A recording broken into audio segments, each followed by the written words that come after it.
Bonjour à toutes et à tous. On s'est déjà posé la question, n'est-ce pas? Comment font les analystes, les chercheurs, pour puiser dans cette incroyable mine d'informations qu'est Twitter? Eh bien, la réponse est simple et elle tient en 3 lettres. API. Aujourd'hui, on va décortiquer tout ça ensemble, étape par étape, pour obtenir ces fameuses clés qui ouvrent les portes de l'univers des données Twitter. Mais alors, pourquoi est-ce que les tweets sont si précieux? Il faut imaginer un peu. Chaque seconde, des milliers de personnes partagent leurs pensées, leurs coups de cœur, leurs coups de gueule. C'est littéralement le pouls de la société. Un flux continu d'opinions, de nouvelles et de tendances. Tout ça en temps réel. C'est ça le véritable trésor. Et ce qu'on peut en faire, c'est juste fascinant.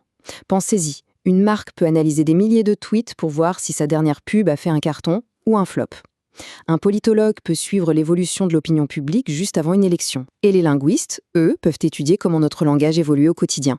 Tout ça grâce à ces données. D'accord, c'est bien beau tout ça, mais comment on met la main sur ce trésor? On ne peut pas juste faire défiler l'écran indéfiniment. Non, il faut une clé. Et cette clé, c'est la fameuse API de Twitter. Allez, on va voir ce qui se cache derrière ce mot un peu technique. Alors, une API, qu'est-ce que c'est exactement? En termes simples, c'est une interface de programmation. Mais oublions le jargon, imaginez que c'est une sorte de portail de communication, une porte que Twitter laisse ouverte pour que des programmes informatiques puissent discuter avec la plateforme, lui poser des questions et récupérer des données automatiquement. Bon, maintenant qu'on a les bases, on passe aux choses sérieuses, le processus de demande. Ça peut paraître un peu impressionnant au début, mais on va le faire ensemble et on va voir que c'est très logique et tout à fait gérable. Ok, voilà le plan de route. D'abord, on demande un compte développeur. Ensuite, on remplit quelques informations de base. Après, et c'est important, on explique ce qu'on compte faire. Puis, on accepte les conditions d'utilisation et on termine par une petite vérification d'email. Rien de bien sorcier. Allez, c'est parti. La toute première chose à faire, c'est de se rendre sur developer.twitter.com. C'est le point de départ de toute l'aventure. On cherche le bouton pour demander un compte développeur et on se lance. Tout de suite après, on a un choix important à faire, le cas d'utilisation. Pour débuter, pour des projets d'apprentissage ou personnel, le plus simple, c'est de sélectionner Hobbyist, puis Exploring the API. C'est vraiment la voie la plus directe pour commencer à explorer. L'étape suivante, c'est une simple formalité. On a juste à confirmer quelques informations de base, son nom, son pays, et donner une petite idée de son niveau en programmation. Pas besoin d'être un expert, on répond juste honnêtement. Attention, on arrive maintenant à la partie la plus cruciale de la demande. Il va falloir décrire son projet en anglais. Et là, la règle d'or, c'est plus la description est détaillée, plus la demande a de chances d'être approuvée rapidement. Il faut être clair et précis sur ses intentions. Ensuite, on doit répondre à quelques questions de conformité. Pour une demande de type hobbyiste, c'est très simple. Est-ce qu'on compte utiliser les fonctions de tweet, de retweet ou de like? Non. Est-ce qu'on va afficher des tweets en dehors de Twitter? Non. Est-ce que les données seront mises à la disposition d'un gouvernement? Non. En gros, c'est non partout. Voilà, on est presque au bout de cette première phase. Il ne reste plus qu'à tout relire une dernière fois pour être sûr qu'il n'y a pas d'erreur. On lit et on accepte le contrat de développeur, et hop, on clique pour soumettre la demande. Mais attention, ce n'est pas tout à fait fini. Il y a une dernière étape super importante. Il faut aller dans sa boîte mail et cliquer sur le lien de confirmation que Twitter vient d'envoyer.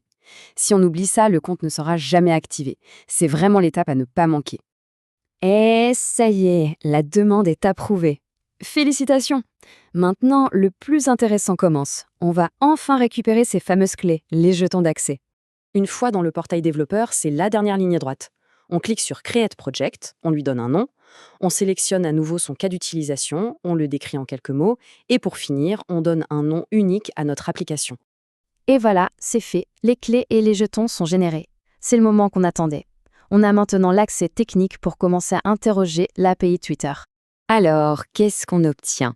D'abord, l'API Key, c'est l'identifiant unique de l'application. Ensuite, l'API Secret Key, et ça, c'est son mot de passe. C'est hyper important. Il faut la garder absolument secrète, on ne la partage jamais. Et enfin, le Bearer Token, qui sert à authentifier les requêtes. Petite subtilité à comprendre. Les clés qu'on vient de voir permettent à l'application d'agir en son propre nom. Mais si on veut qu'elle agisse au nom d'un utilisateur spécifique, par exemple pour tweeter à sa place, il faudra une autre paire de clés, le jeton d'accès et son secret. Pour conclure, quelques derniers conseils qui sont vraiment importants. Car comme le dit le sous-titre, de grandes données impliquent de grandes responsabilités. S'il y a 2 choses à retenir, ce sont celles-ci. Premièrement, et je le répète, ne jamais, au grand jamais, partager ses clés ou ses jetons. C'est comme donner les clés de sa maison.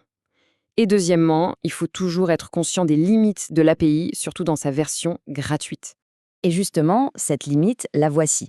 Pour le niveau gratuit, on peut collecter jusqu'à 500 000 tweets par mois et par projet. Ça peut paraître énorme et pour démarrer, ça l'est. C'est largement suffisant pour de nombreux projets, mais c'est un chiffre à garder en tête.